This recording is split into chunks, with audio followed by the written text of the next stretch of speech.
नमस्कार साथीहरु, यति बेला म रत्ननगर 12 र 13 को सिमानामा छु। यताबाट 12 पर्छ, यताबाट 13।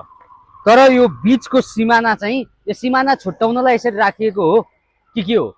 लामो समयदेखि यत्तिकै जीर्ण अवस्थामा छ, न बनेको छ न केही। यहाँ बनाइएको फुटपाथ पनि उही भरतपुरको एउटा सडक खण्ड मैले देखाएको थिएँ केही समय अगाडि, बोस्टन कलेज जाने जुन रोड छ, त्यो रोडको सडक खण्ड जस्तै समस्या रहेछ। यहाँ फुटपाथ हालिएको छ तर यसको तल ड्रेन छैन। यहाँ सोर्स ट्याङ्की राखिएको छ र सोर्स ट्याङ्की मार्फत यत्रो धेरै बस्ती र यहाँ आकाशबाट आएको पानी चाहिँ सम्हाल्ने प्रकृतिको कस्तो खालको इन्जिनियरिङ गरेको हो मलाई थाहा छैन, तर यो सोर्स ट्याङ्की सिस्टम इज भेरी रङ। अहिलेको समयमा पहिला काम गर्थ्यो होला, तर दूरदर्शी भएर आजभन्दा 10 वर्ष पछाडिको सोचेर इन्जिनियरिङ गर्नु पर्यो स्थानीय तहमा बसिसकेपछि, र यो बिग्रिएको बाटोलाई तपाईँहरूले बनाउनु पर्यो। यहाँ धेरै दुर्घटना भएको स्थानीयहरूबाट पनि थाहा पाइयो। यदि यसरी दुर्घटनाग्रस्त नै छोडिराख्ने हो सडकहरू भने तपाईहरुले के को लागि किन चुनावमा जानुहुन्छ र किन जित्नुहुन्छ?